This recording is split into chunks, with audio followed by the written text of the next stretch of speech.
स्वागत है आप सभी का अपने ही आर के परिवार में। जहां हमने कल छोड़ा था, जिस टॉपिक को हम कल स्टार्ट करा था, हमने करा था सर्वनाम। सर्वनाम में हमने कल जो 6 भेद थे इसके कंप्लीट कर लिए थे। जहां हमने कहा कल क्लास छोड़ी थी उसके आगे के स्टार्ट करते हैं। चलिए स्टार्ट करते हैं आज की क्लास। आज जो हम पढ़ेंगे, हमने सर्वनाम के 6 भेद तो कंप्लीट कर लिए थे, लेकिन अब देखते हैं कि सर्वनाम के विकारी रूप। क्या देखते हैं? सर्वनाम के विकारी रूप। जो मैंने कारक वाला जो टॉपिक बताया था कि लिंग और वचन, लिंग मैंने कंप्लीट कर दिया था संज्ञा के अंदर, वचन भी मैंने कंप्लीट कर दिया था, और जो कारक रह गया था आपका, वो कारक हम आज कंप्लीट करेंगे इसके अंदर सर्वनाम के। क्लियर है? चलिए स्टार्ट करते हैं। आज हम पढ़ेंगे सर्वनाम के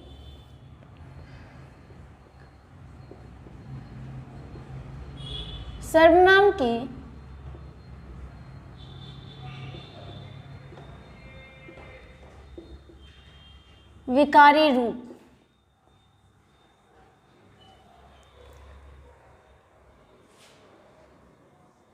सर्वनाम के विकारी रूप। क्लियर है? अगर हम सर्वनाम के विकारी रूप की बात करें कि सर्वनाम के विकारी रूप ही कितने होते हैं,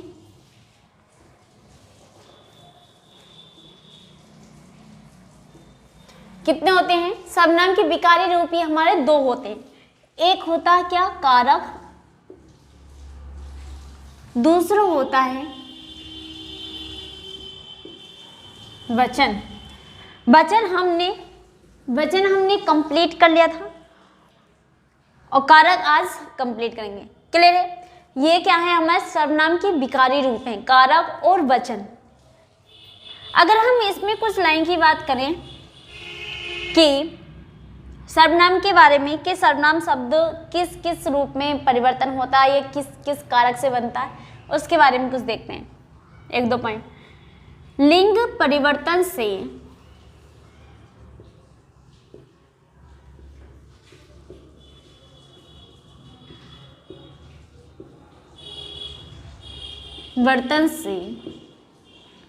लिंग परिवर्तन से विकारी रूप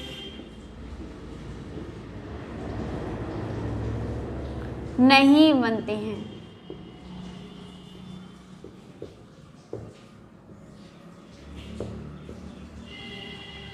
क्लियर है? कि लिंग परिवर्तन से विकारी रूप नहीं बनते, किसके? सर्वनाम के। क्लियर है? आगे की हम बात करें क्या? संबोधन कारक से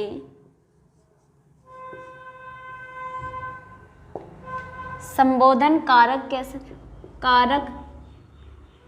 कारक के अलावा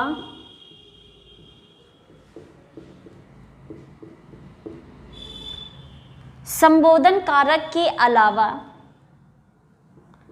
सभी कारकों से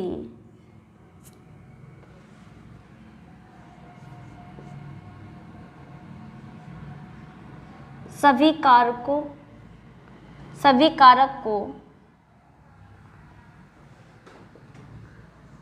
को सर्वनाम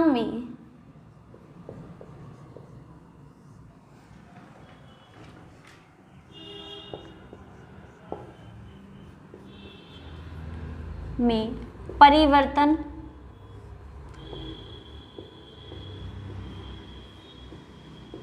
करते हैं। क्या कहा? संबोधन कारक के अलावा सभी कारक को सर्वनाम में परिवर्तन करते हैं। क्लियर है? कि एक हमारे जो कारक होते हैं 8 प्रकार के होते हैं। 8 प्रकार में से हमारे जो 7 होते हैं कारक, वो तो हमारे सर्वनाम शब्द में परिवर्तन तो होते हैं, लेकिन जो लास्ट वाला 8वां जो कारक है हमारा संबोधन कारक, ये ही नहीं परिवर्तन होता। ये वाला कारक ही नहीं परिवर्तन होते। किसमें? सर्वनाम में। किसमें? सर्वनाम में। क्लियर है? चलिए अब देखते हैं कारक की। अब हेडिंग डालना टॉपिक की न्यू, इसके अंदर ही कारक।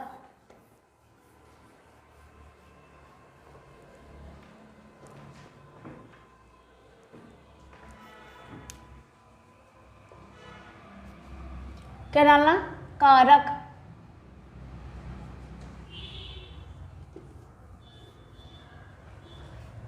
कारक की हम परिभाषा की बात करें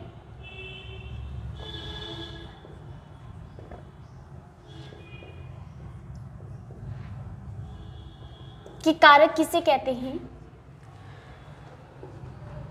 संज्ञा या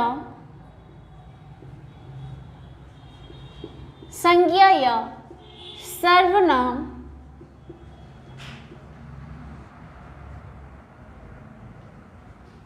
संज्ञा या सर्वनाम का वह रूप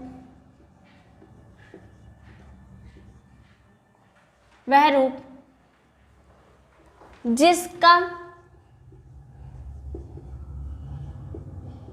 सीधा संबंध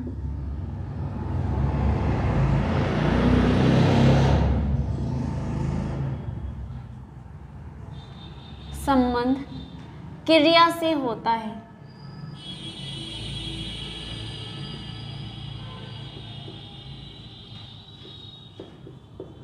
क्रिया से होता है। क्या कहा हम कि संज्ञा या सर्वनाम का वह रूप जिसका सीधा संबंध हमारे किससे होता है, क्रिया से होता है। किससे होता है, क्रिया से। मतलब इसमें संज्ञा सर्वनाम के साथ ऐसे शब्द आते हैं, या कह सकते हैं वह रूप ऐसे शब्द आते हैं जिसका जो संबंध, जो रिलेट करता है, जो रिलेशन जो हमें बताता है, इसमें वो क्रिया से बताता है। किससे बताता है, क्रिया से। क्लियर? तो उसे ही हम क्या कहते हैं, कारक कहते हैं। क्लियर है?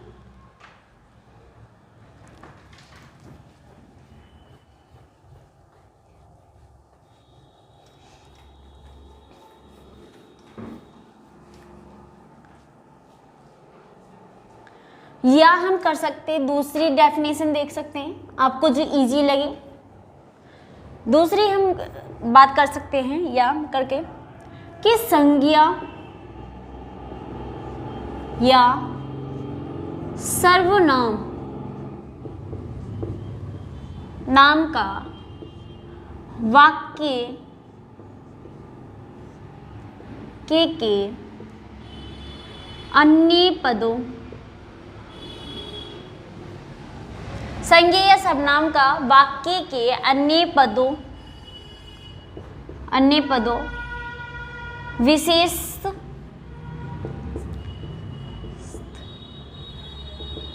क्रिया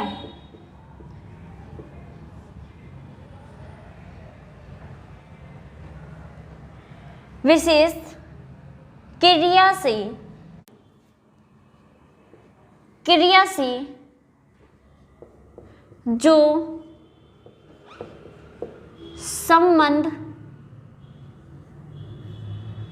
होता है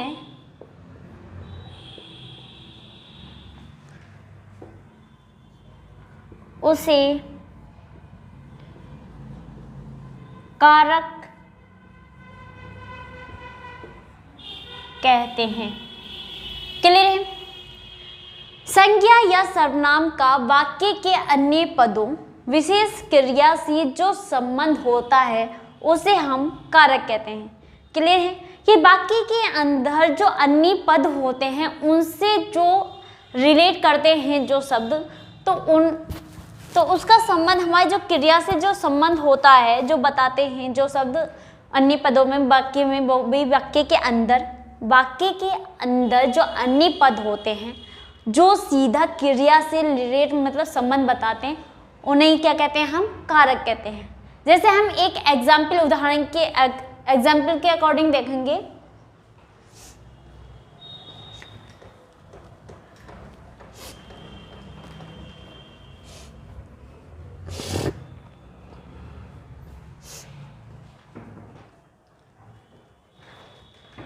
उदाहरण के अकॉर्डिंग देखेंगे, उससे समझते हैं कि इस डेफिनेशन का अर्थ ही क्या है। क्लियर है? चलिए, जैसे हम बात करें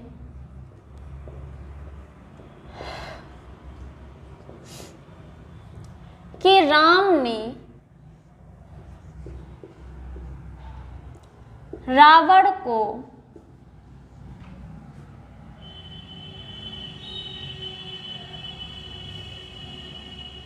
रावण को बाण से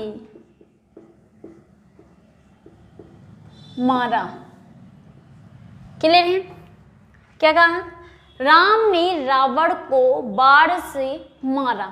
अब ये डेफिनेशन क्या कहती है कि संज्ञा या सर्वनाम का वाक्य के अन्य पदों, विशेष मतलब क्रिया से जो संबंध होता है उसे हम कारक कहते हैं। मतलब इसका कहने का मतलब है ये वाले शब्द, ये हो गया संज्ञा, ये भी संज्ञा एक नाम है, ये भी एक किसी जाति का या किसी चीज का, उपकरण का, साधन का नाम बताया जाया है। तो ये भी क्या हो गया? संज्ञा या सर्वनाम। और ये हो गई हमारी क्रिया। तो क्रिया से जो सीधा संबंध होता है इन छोटे छोटे वर्डों का या शब्दों का, तो उसे हम कहते हैं कारक। जैसे कारक हमारे क्या है? एक ये है ने, को, से, मतलब जो संज्ञा सर्वनाम को जोड़ रहे हैं वो भी क्रिया से लेके, तो उसे हम कहते हैं कारक। ये कौन सा वाला कारक है? ये हमारा है कर्ता। ये है ने मतलब कर्ता, को मतलब कर्म, से मतलब आपका करण है। क्लियर है? ये जो है से अगर आपने पढ़े होंगे तो आप सोचोगे से तो दो जगह होता, अपादन में भी होता और करण में भी होता, लेकिन यहाँ पे करण क्यों है? करण इसलिए है कि करण का जो हम प्रयोग करते हैं, करण जो चिन्ह का प्रयोग करते हैं वो यहाँ पर करा गया है। उसका ही अर्थ है करण का कि जिसके द्वारा काम किया गया हो, मतलब जिस उपकरण के द्वारा काम को किया गया हो, तो उसे क्या कहते हैं? हम करण कहते हैं। और अपादन का से का मतलब है, अपादन मतलब तुलना या अलग होना। यहाँ पर अलग तो हो नहीं रहा है, यहाँ पे बाण से मारा जा रहा, तो यहाँ पे क्या है? उपकरण मतलब साधन से जुड़ रहा है, मतलब बाण से ही मारा जा रहा है, तो यहाँ पे क्या होगा? ये करण होगा। क्लियर है? कुछ कुछ हमें वाक्यों के अर्थ निकालने से भी पता चलेगा कि यहाँ पर करण है या अपादन है, ये क्या चीज़ है। क्लियर है? चलिए अब देखते हैं कि हमारे जो हिंदी में कारक हैं वो कितने प्रकार के हैं। ठीक है, चलिए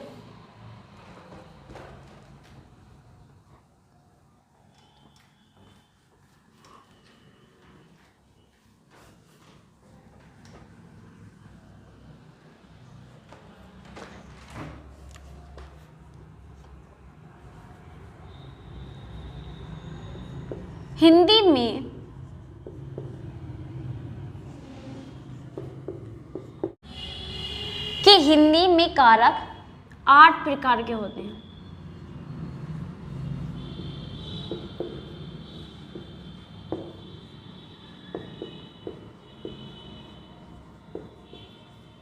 क्लियर है कि हिंदी में कारक 8 प्रकार के होते हैं। क्या होते हैं? कारक। क्लियर है? अब इसकी देखते हैं हम टेबल के अकॉर्डिंग हम ये देखेंगे कि कौन सा जो चिन्ह है, कौन से कारक का कौन सा चिन्ह कैसे कैसे वाक्य का अर्थ बदलता है, उसकी हम पूरी टेबल देखेंगे चिन्ह के साथ। क्लियर है? चलिए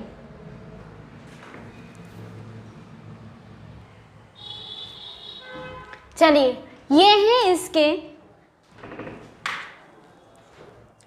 है हमारा 8 कारक। कौन से? 8 कारक जो मैंने आपको बताए थे कि कारक के 8 भेद होते हैं। ये हैं पूरे हमारा 8 भेद कारक के। इसमें हमने बात करी है पहले कारक चिन्ह, जो कि एग्जाम में भी ज़्यादा पूछा जाता है कि अधिकरण का चिन्ह बताइए। अधिकरण का ये कौन सा? ये वाला अधिकरण का चिन्ह या कर्ता या कर्म, ऐसे चिन्ह पूछ लिए जाते हैं एग्जाम में ज़्यादातर। ये इसलिए सबसे ज़्यादा इम्पोर्टेंट ही इस टॉपिक से, कारक से ये चीज़ है, ये वाली टेबल, वो भी चिन्ह वाली। कौन सी है? चिन्ह वाली। क्लियर है? चलिए पहले हम देखते हैं चिन्ह और ये है इसकी पहचान। ठीक है? कर्ता का जो हमारा चिन्ह है वो है ने। क्या है? ने, मतलब कर्ता वाक्य में अगर कर्ता है तो वो किससे किससे रिलेट होगा हमारा, ने से। क्लियर है कि जो पहचान है हमारी, जो कर्ता की ही पहचान है, कर्ता जो दर्शाया जाता वाक्य में, किस लिए दर्शाया जाता, काम को करने वाला ही क्या होता हमारा, कर्ता होता है। क्या कहलाता है, काम करने वाले ही कौन कहलाता है, हमारा कर्ता कहलाता है। फिर नेक्स्ट हम बात करें कर्म मतलब को।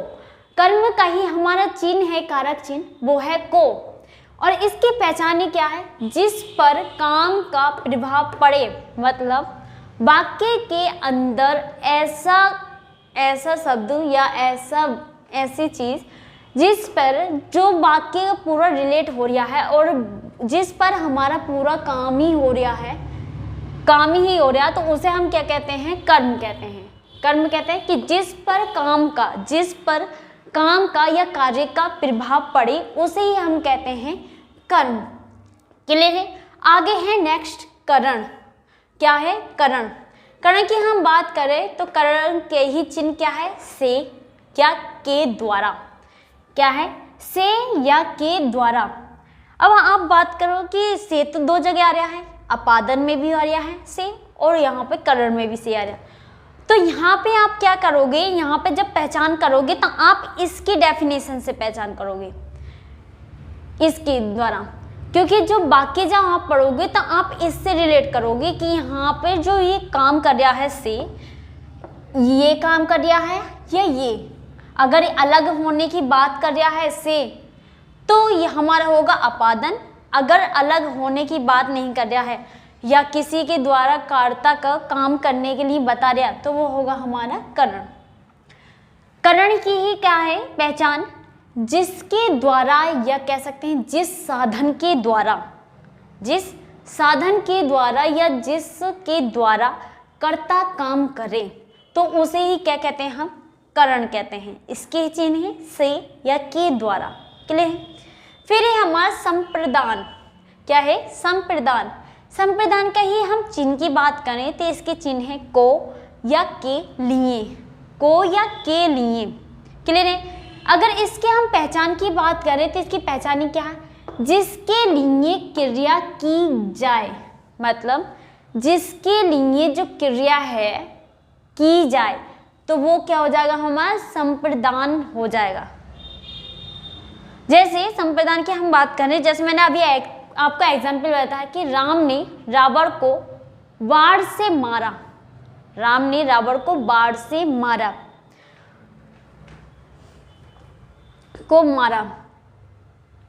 तो क्या हुआ था, जिसके लिए क्रिया की गई है, मतलब वहां पर क्रिया किसके लिए की गई है, रावण को मारने के लिए, रावण को।